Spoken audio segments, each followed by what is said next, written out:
across this country love iCarly. So the reason why we work with iCarly is that, and I didn't realize this because I watch the show with the girls every now and then, but she's a military kid, as you guys know. And one of the things that I've worked a lot on is making sure that the country supports our military families. And iCarly,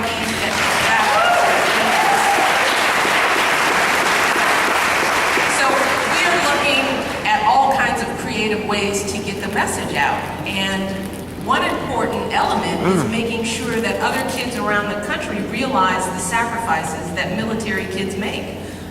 Because I don't think most people understand that military kids oftentimes are moving from school to school to school. Every few years they have to get readjusted, keep their grades up, oftentimes dealing with a loved one deployed, mom or dad, and that's tough. But they manage to keep it together. And that time on iCarly was a lot of fun. There are 2 members of the cast that are military kids, so it was really great. They're all down-to-earth kids. They're nice, they're kind, they're polite, so keep that in mind. In real life, they're good people. So it was a lot of fun, and I'm glad you all watched. Great. We have so much to get to. We've got some great questions from our viewers and also from the audience. And the first one is for you. When you and your family are on the road, what are your favorite go-to healthy meals? Favorite go-to. Now that's the tough thing, is really staying on track when you're not at home. And a lot of times we travel, whether it's campaigning or doing things like this.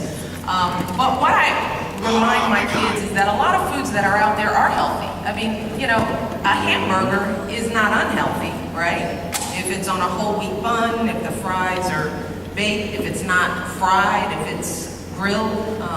Sandwiches are good, you know, turkey sandwiches, and on whole wheat, you put lettuce and tomato, you've got a good mix. What I usually encourage my kids to do is to, you know, I tell them, you know, that they have alternating opportunities to pick a fun lunch and a healthy lunch. And the fun lunch means they can eat whatever they want. A healthy lunch means it's got to be something that has a vegetable, you know, but it can be something like pasta. And oftentimes we use whole wheat pasta. So a lot of times it's the way it's prepared, and it's not necessarily, you know, the actual thing. So, you know, chicken nuggets are good. Oftentimes we look at them when they're baked and not fried. That's a good meal. So, you know, when we're on the go, you have to make do with what's out there, and just, you know, tweak it the best you can to make it something that's not just completely over the top. And what I tell my kids, whether we're on the road or not, is that dessert is that sometimes treat. So we don't have desserts every day of the week. Desserts are reserved for the weekends, and that's true even if we're traveling. You know, we just try to keep it to a minimum. And then we make sure that we have snacks that are healthy. So they're not just cookies and chips, but we've got lots of fruit around, nuts, you know, trail mix, things like that. And you know, popcorn. Air pop popcorn is good. So those are the kind of things, and you don't have to be, you know, a culinary genius to make the simple things easy. So we just try to keep it simple.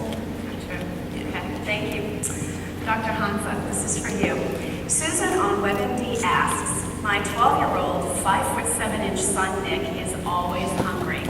He eats well at mealtime, but an hour later he's asking for a snack.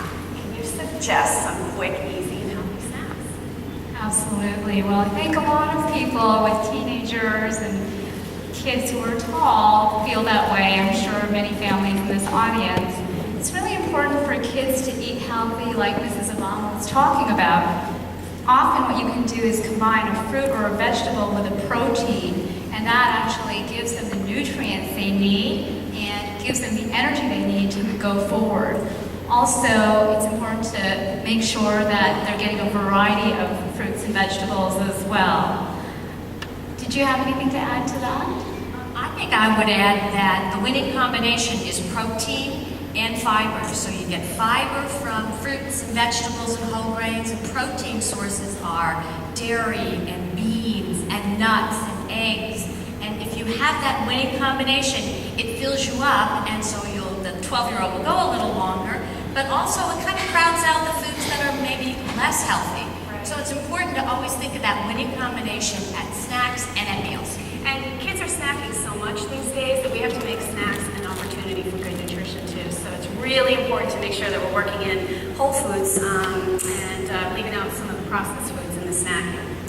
So, Kathleen, we have an audience question for you from 9-year-old Brianna. Brianna? Oh, there's Brianna. Brianna, what's your question?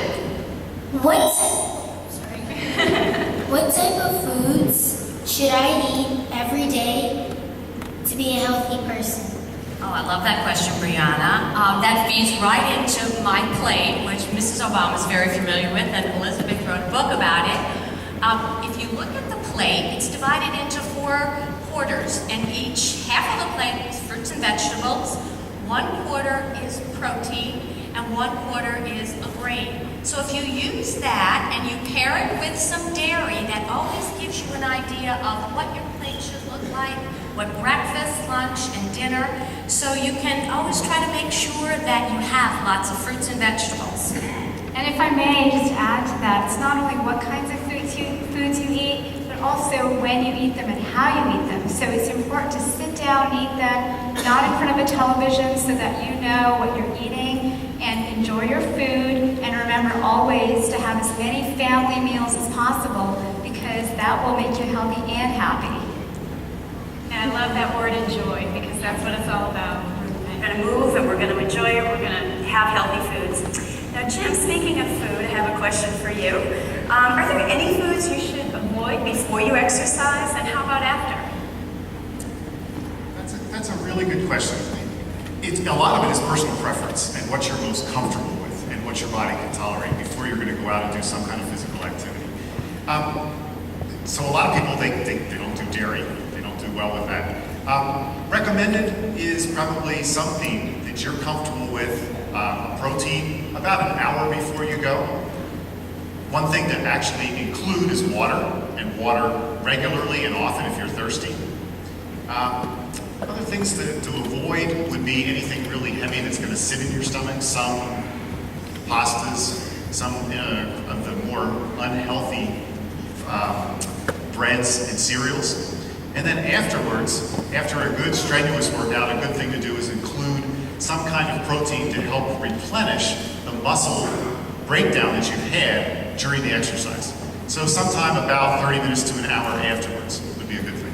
And I would add that chocolate milk, here's your opportunity to drink chocolate milk, because it's been proven, there's studies that say it's one of the best beverages that hydrates and provides those nutrients from the muscles that have been exercised. Can you think of any other snacks? Maybe post Yogurts, have Peanut butter, peanut butter. tuna salad. I often do peanut butter and apples. Good dip or honey. I do that before my workout. Great. And it's all fuel, and we need to fuel our body for the work that it does. So, Mrs. Obama, this one is for you. Do parents have the right to recommend to their kids' schools what kind of food the kids should eat? Now, I think parent involvement in schools at all levels is really critical, and I don't think that there's any parent here who should feel that they don't have the right to ask those kind of questions. I mean, we're fortunate because we just got some wonderful new legislation passed that's going to improve school meals. 32 million kids will be getting better meals at lunch and at breakfast. As a result, more proteins, more low fat, more fruits and vegetables. It's going to be a good thing for our schools. But how things are implemented on the ground in your school is really up to the parents and the students and the teachers. So it's really important for you to keep an eye on what's happening in your kids' lunchrooms. And you definitely should ask questions and sit down and talk to the principal and get other parents involved to make sure that you're satisfied with the choices that are being made for your kids. I mean, when you think about school lunches, and for many kids who are coming from families that are struggling, these school meals may be the main source of nutrition that they get. And if your kid is getting breakfast and lunch, that is more than half of their calorie intake coming from those school meals. So I think that makes it really important for parents to be involved and to take an active role.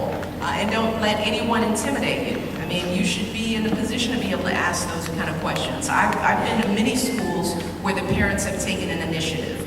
They've started that school garden that's used to feed the kids at lunch. Many parents use their own resources and expertise to add value to what's going on. So if you have something to add, do not hesitate to do it. Our kids need parents who are watching and concerned. School meals are critical to their overall development. And if there are any teachers out here, you know that if a child doesn't come to school ready to learn with a good set of nutrients in their system, they have a tough time focusing. And their meals, their nutrition directly affects their success, not just in school, but in life. So we have to get them off to a good start. So this is a fight worth fighting for parents, and I would urge you all not to shy away from it. So don't feel intimidated, make your wishes known. Absolutely. Get in there, because I know a lot of parents do feel like they shouldn't say anything, Right. you know? Right. Well, people should know when the parents are involved, that affects everything at the school level. So don't ever be intimidated. And if I can add a piece in that also, the Partnership for a Healthier America recently set some standards for not just what goes on in a school area, but also the after-school time. And Mrs. Obama is the honorary chair of the Partnership for a Healthy America. And these standards are that when your child is involved in an after-school activity, that water is the primary drink of choice, and that's going to be available. And that any kind of snack is going to be some kind of fruit and vegetable or a healthy grain, and that there's going to be adequate physical activity that goes with that.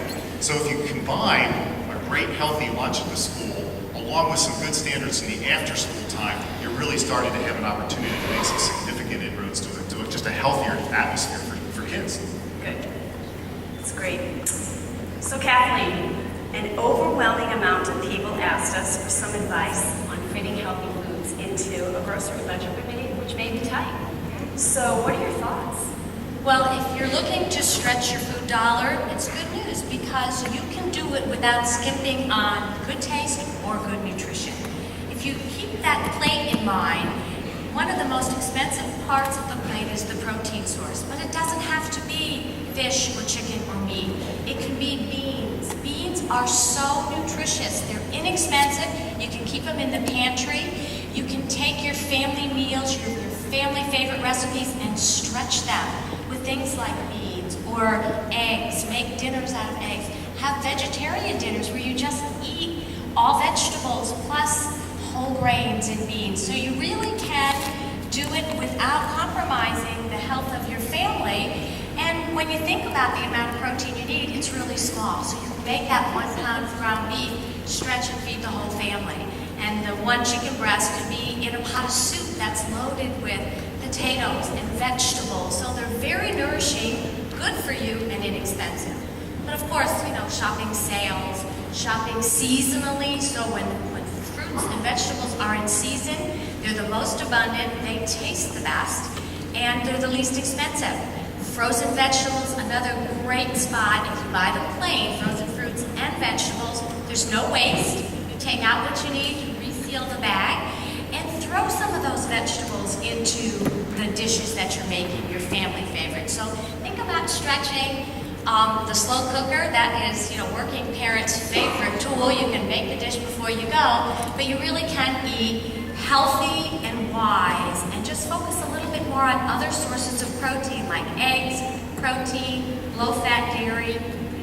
So I think a lot of times we hear that healthy eating is expensive, and you're saying, it really isn't. If you make It doesn't have to be. I mean, if you want the fresh berries, sometimes they do get pricey, but you can buy frozen blueberries. I would just caution to make sure when you buy canned foods and frozen vegetables, you buy them as plain, without sauces, without added sugars or salts or syrups. Buy them plain, and if they come in some kind of solution, rinse them off. You can reduce the sodium in beans by almost 40% by really rinsing them. right? And I would add 2 other things to that. 1/3 of our families right now are going outside to eat.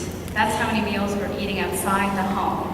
If you stay at home and you cook, you're going to save a lot of money. Put that money into a jar and use it for fun activities like going skating with your kids if you live up in the north, or maybe roller skating in the south. You can actually save that money and save the gas money that you're going out when you go outside and eat as well. You're teaching your kids good habits because you need to model that behavior. Cooking at home is something they will learn, and then they can pass that on to their families. That's one of the main things we did in our household before we lived in the White House when I was still cooking, is we eliminated the number of times we went out. And that made a huge difference. Now, that meant that I had to be way more organized about cooking. But, you know, I would cook a big meal on Sunday, so we'd have Sunday. That would last until Monday. I'd get a break on Tuesday. You know, we'd come around on Thursday, get another meal. So, you know, eliminating those opportunities to eat out made a huge difference. And it also, you know, my kids liked it. They liked being at home. They liked sitting around the table. I mean, that became, and still is, for us at the White House, no matter what is going on at 6:30, we stop everything, we have dinner together. When the president travels, his goal is to get home in time for dinner.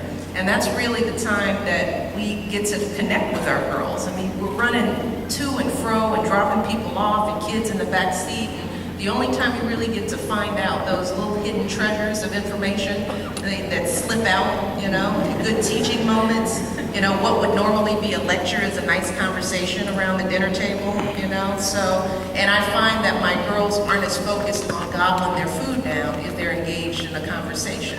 You know, they're really focused on tasting their food and taking their time and cutting their food, and then we use that time to talk about manners, how to hold a fork and sitting up and take your elbows off the table, little things like that, you know, nowadays kids, you know, they don't know these basic things because we don't have time to sit down with them. So the family meal is much more critical than we ever imagined, and we experience that every day at our home. And just as a pediatrician, there's been plenty of research to show that not only you get the benefits that Mrs. Obama is talking about, but guess what? Your kids are more grounded, they're less depressed, less likely to be overweight. There's just so many benefits that you get in addition to having those wonderful conversations with your children.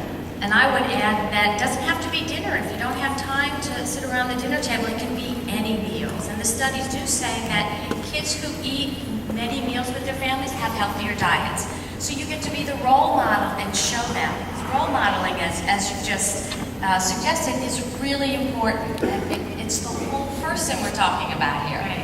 And time spent together is the most important. And I think, Jim, you would agree, just even a walk with your child, 30-minute walk would be a great thing for you too. Absolutely. Anytime that a parent can spend time with their kids, and by the way, the research does show that kids do want to spend time with their parents.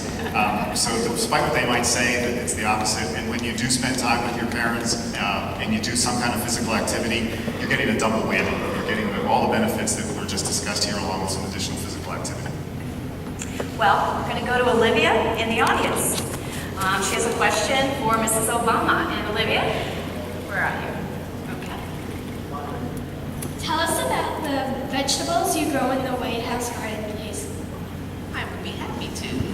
Well, as you all know, one of the first things I did as First Lady was to plant a White House kitchen garden. And it has been one of the best and most fulfilling things that I've done as First Lady. It's about 1,100 square feet. It's maybe a little bit larger because I think we expanded it here or there, a few new beds. And we grow a little bit of everything. Lots of herbs, lots of different lettuces. Sweet potatoes are a big favorite because you never know what they look like until you pull them up from the ground, and then they're these huge, monstrous potatoes for kids that help us harvest, get a big kick out of that. We've tried to plant watermelon. Haven't done so well in watermelon. We got some little pumpkins. We've worked on some berries, but we can't keep the birds away from the berries. Lots of snap peas, broccoli.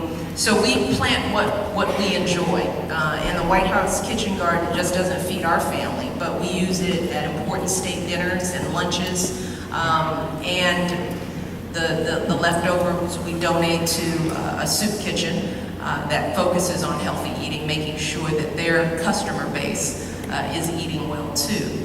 And we also have a beehive that has really helped with pollination, and it's helped our garden grow in many ways, and we get many pounds of honey every year, and we use those as gifts. I've given them to almost every first lady of every country that has come to visit or I've visited, so it's a wonderful gift. So it's been a real fun experience, and we work with kids in the community. They help us do everything from planting, sowing, harvesting, and eating. We actually do a little eating too. So it's a lot of fun. So you have to come and visit my garden, right? Wow. Well, speaking of vegetables, Vicki on WebMD says, my 7-year-old son does not like to eat veggies. Kathleen, please help. Well, if you want to win the battle of broccoli, you have to be creative. One of the best ways is when kids grow vegetables, they know that it's going to taste better. They're going to at least be more inclined to do it. But you can't always have a garden. You have to be creative. You can't open up a can of peas and put them in the microwave and expect them to be delicious. I got my kids to love vegetables because I would grill them, roast them in a high temperature with a little olive oil. It makes them sweet. It makes vegetables take on a whole different life when you try to use some fresh herbs, use different seasonings. You've got to take a little time to be creative to help kids love vegetables. Their taste buds are very acute, and vegetables are strong. So when they're in a mixed dish like a soup that has lots of vegetables, it's a lot easier to eat those carrots in the soup than maybe just grab a carrot. Or shred up some carrots and add them with some raisins. And all of a sudden that salad makes it a little easier. Sometimes a dip. My favorite is hummus. It's made from chickpeas, which is another bean, high in protein, very satisfying. And you can dip baby carrots, and jicama is a favorite when kids get a chance to taste it. So parents, you have to expose them, continue to expose them, be a role model, incorporate them into dishes as much as you can, and keep trying. Vegetables and fruits are the foundation of a healthy diet and should comprise half that plate. Half of the plate. So you really need to work hard and being creative, thinking about those dips, or sometimes a little sauce. If that's what helps make it go down easier, go for it.